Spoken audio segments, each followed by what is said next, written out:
Today I'm going to be doing a quick stock analysis of MSC Industrial Direct company, and the stock symbol is MSM. They are the largest metalworks product distributor in the world. It's a mid-cap company, and you can see here they hold a huge amount of inventory for metal products, nuts, bolts, and tools for metalworking, and then they distribute these. And they also have an interesting vending machine system that you see here in this picture. So say like you run a shop and you want your workers to access certain kinds of metal products or screws or something like that. They could just go in here to the middle of the shop and they enter in the product that they're looking for, and then just like a regular vending machine, the drawer will open up with the product that they're looking for that the workers commonly use. So this is a good way to organize tools and products for the workers. They also, you can put whatever you want in them, gloves or chemical products or anything that the workers would need. Okay, so we're going to look at the stock and analyze it through the BTMA stock analyzer, and it's here at btmastockanalyzer.com.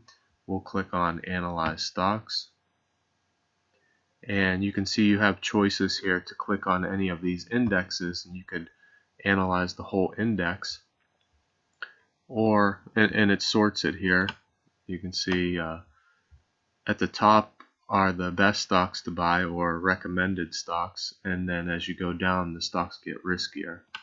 And here's MSM right here, but we're just going to analyze MSN by itself. So I'll type in MSM, or you can type in here the company name. So here's the stock. It says that it's a good company at a bargain price, and if we click Summary Info, it'll come up with company rating. It's at 78 out of 100. Anything over 70 points is considered a good potential investment. And when I click on company rating, it breaks down the scores. So out of 17 points for this category is upward price per share, it has 15.5. For return on equity, it has 16 out of 16, so very good score for that. Earnings, not so good, only around 12 out of 16. Ability to recover from market crash or downturn, and this has 15 out of 15. This means that the stock is usually able to recover somewhat quickly within about 3 years from a market crash or downturn, for example in 2008. If you have any questions about this information, you just click on the question mark and it'll tell you a description of what you're looking for in this category. Okay, return on invested capital, also not great. It's only around 8 out of 12. Gross margin percent is good, 12 out of 12. And then PE rate, PG ratio, it tells us if this stock is considered a growth company at this time.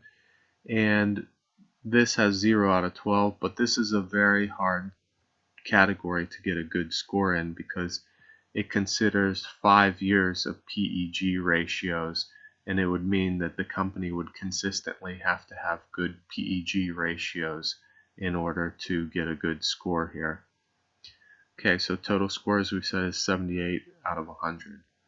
If we click here on the stock symbol, it'll break down those categories in more detail and give us a nice chart here to look at.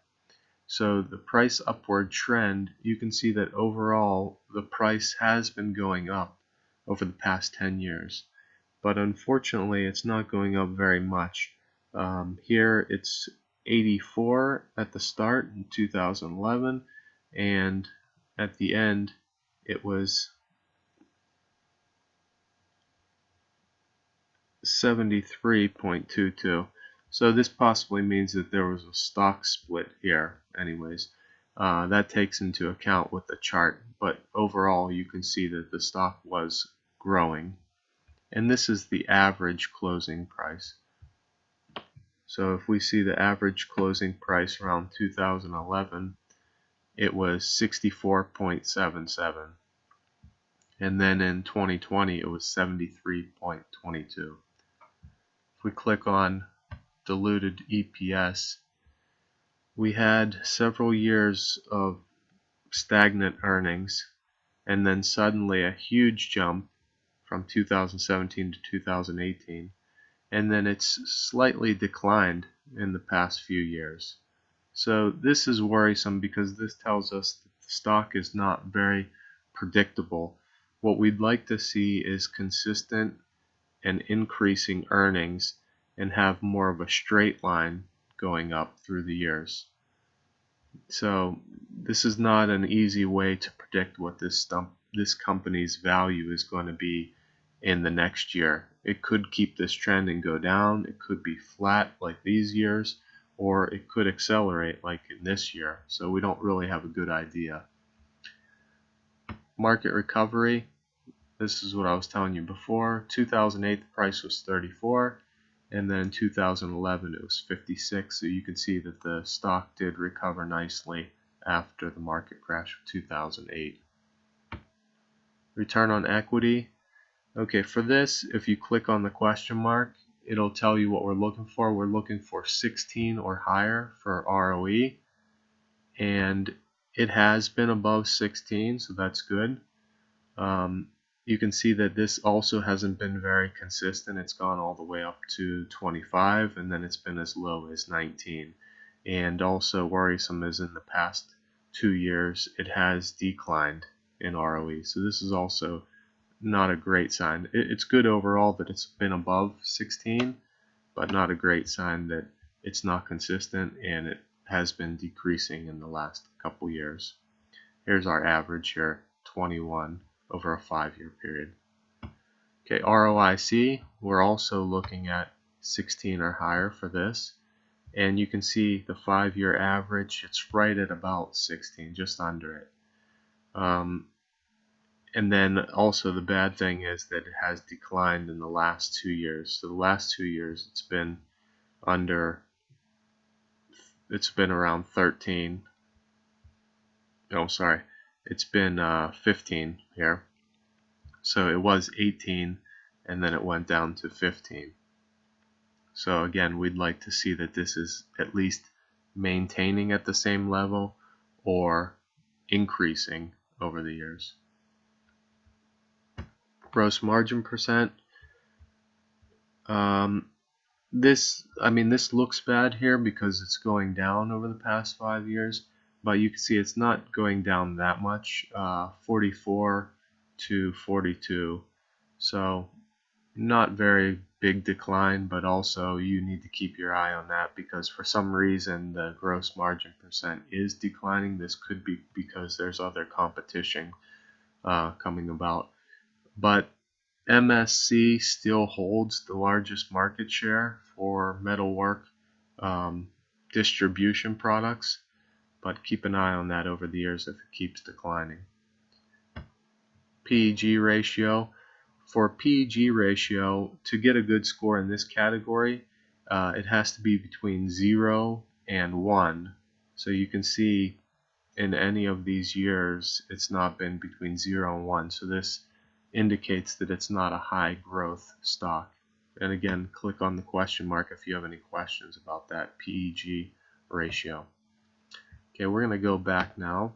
So overall fundamentals don't look great. We had a lot of categories that were declining in the past couple years, like ROIC, ROE, gross margin percent, then other metrics like the earnings per share. It was flat and then it goes up and goes down, so it's not a very consistent company. Stock value. Okay, we have 75 is the intrinsic value, and estimated value is around 75 as well, whereas the price is around 72. So since the price is around 72 and the stock value is around 75, this would indicate that the stock is slightly undervalued at this time. And if you want more information about the stock value, you could just click on any of these blue hyperlinks, and it'll give you more information. So this says that the future stock value in 10 years could be around 97 if it's growing at 5% per year. So the current intrinsic value, if it had zero growth, would be around $60. And then we're going to look at other valuation models by clicking on the intrinsic value hyperlink, and you can see we have price earnings valuation model. It's at 84. Residual income is at 67. Discounted cash flow is at 72.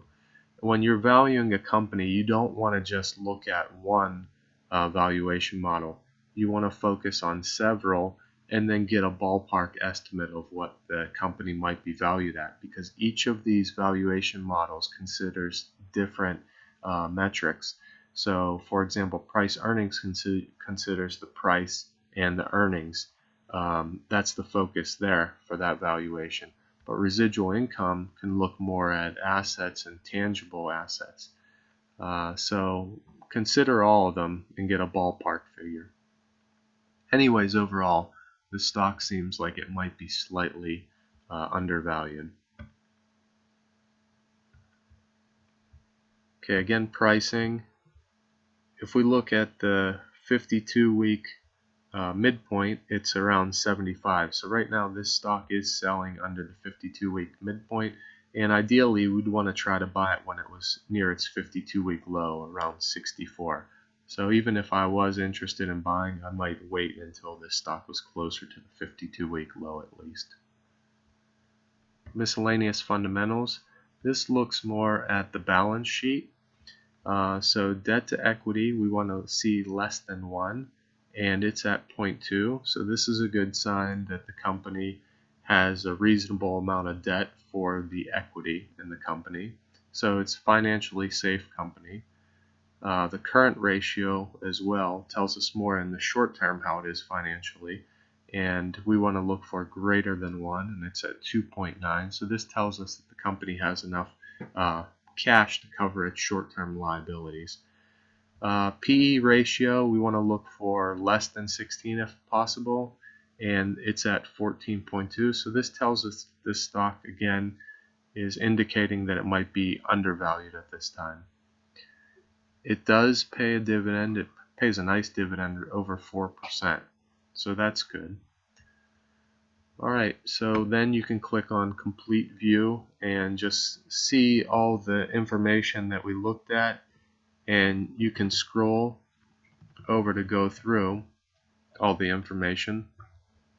But as I said, overall, not very impressed with this company. It might be undervalued right now, but it's just not a predictable company because a lot of the fundamentals are kind of volatile. They're going up and down or stagnant, and in the past few years a lot of the fundamentals have been going down.